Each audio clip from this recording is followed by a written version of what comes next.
Hey, it's lunchtime, so here we are again. Hope you guys are doing well and staying focused and staying busy, finding the right and good things to do. I know Pastor Nick and I have been meeting with each other over online meetings and doing phone calls and all that kind of stuff. So we're working on setting up more options on how people can meet online and getting familiar with some of those technologies. And boy, it's been a whirlwind. I was on a video call the other day with pastors across the state, just sharing ideas and getting insights and so on and so forth. And these are interesting times, to say the least. Um, big, big changes happening. So, um, just working on some different things, and then this morning as I was praying for you all and various situations going on in different people's lives, I just was praying, God, show me what you want shared with people as we are going through all of this. And lately I feel like I've been doing more walking people through passages, but today, as I was praying, I felt like God was leading in a different direction.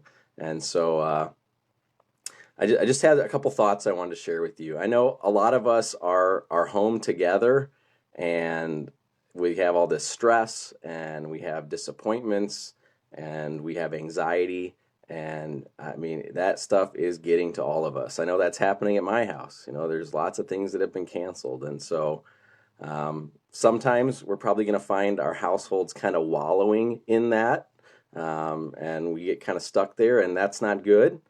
But I think the other risk that I want to talk a little bit more about today is the risk that we try to maintain such positive attitudes that maybe we kind of stifle the fact that there's some mourning that is going to be happening through all of this. So just want to challenge you that if our spouses or our children or even our coworkers need to talk, and we're running around putting a positive spin on everything, that we're not really allowing for a release that they may really need. And so it's important that we get those outlets open and allow sharing of our hearts with each other. And without those releases, we're probably going to start seeing outbursts and explosions. And maybe you've already seen that at your house. Or at your workplace, where people are just getting overwhelmed, and you have these little outbursts, these little explosions. So I was thinking, as I was thinking about Scripture, how many times Jesus asked questions. Jesus does a lot of asking questions. Sometimes he would even answer questions with questions of his own. And if you take a few moments and look through the Gospels, I know I was glancing through Mark, and there is just one question after the next from Jesus. And often, I mean, he does preach, but often instead of preaching, he's asking really good questions, and he's probing hearts. And Jesus walked through some very difficult times with his disciples. I mean, imagine you've made the decision to follow Jesus, and you've got people questioning, is he legitimate? Is his power real? Those would be difficult times. And instead of demanding that his disciples like swear allegiance to him, there's a moment where he just asked them a question. He asked Peter, who do people say that I am? And then, who do you say that I am? And I was thinking about that and going, which approach there would galvanize their faith more? A strong statement from Jesus like, I am the Messiah, I am the Son of God, or their own thoughtful confession in response to his question? Like, which would actually bring them to a better place? So in light of moments like that, and there's many of those in Jesus' ministry where he has these questions that he asks, instead of being preachy with each other, maybe it's better to ask good questions with some good, good follow-up. We tend to see people struggling, and we start saying things like, we're going to get through this, and God works all things together for our good, and this too shall pass. And while all of those things are true, I think we might get further if we did more questions with each other. Maybe gently try things like, somebody's struggling. Well, what makes you say that? Or what do you feel going on in your heart in the midst of that?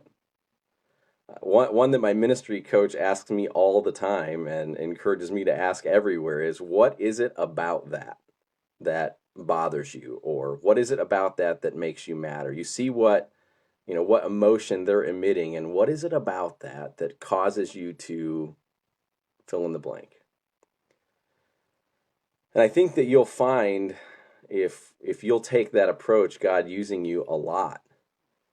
If you're asking thoughtful questions, you're going to get a lot farther than if you're making bold statements right now. So I guess my challenge to everyone in the midst of all this is today to ask a couple of questions. And these would be the two questions I want to challenge you to ask. The first one is, what challenge are you struggling with in all of this? Even for our kids, our kids are dealing with struggles. Lots of their stuff got canceled. Lots of their life has been turned totally upside down. So what are they struggling with? And then as you get a response, I want to challenge you to probe even a little bit deeper with a few follow-up questions. And really let them know that they're being heard and loved. And I'm telling you, I think what you're going to find is that there's going to be tears. And those tears are a good thing. Those tears are a release. And then the second question, so first question was, what change are you struggling with in all of this? And the second question I want to challenge you to ask is, what surprise blessings have you encountered? And that one might be kind of tough to come up with at first, but I'm telling you, as we've been doing that around our house, it's been a really a big blessing, a big encouragement to not just do that with one thing, but to try and list a few of those. So what change are you struggling with in all of this? And really dig into that. And then what surprise blessings have you encountered? So I really want to encourage you to have those kind of conversations around your home. If you're still at work and able to be at work with your coworkers, if you've got friends that are calling in, make that a part of those questions. And even beyond that, if you've got a church directory from New Hope Fellowship and you can make a couple phone calls to a few people in the church and just check on them and ask those questions. What change are you struggling with in all of this? And what surprise blessings have you encountered? And be ready with some follow-up questions to dig into those a little deeper. I guess I want to ask you this. As you're watching or tuning in here, do you see God at work in all of this? I hope you do. Things are changing, but whenever things change, there are tons of new opportunities that emerge. If we have eyes to see them, they're there. And as always, the harvest is plentiful and the workers are few. So whatever circles God puts you in, whatever people God puts around you, I want to really encourage you to shepherd those people well and ask good questions. And I trust that God's going to be working and using you in whatever context you're in. And in reality, like the church exploded in the Bible when there was persecution. This isn't government persecution, but there is a persecution here. To not be able to meet and to have to kind of scatter in a way.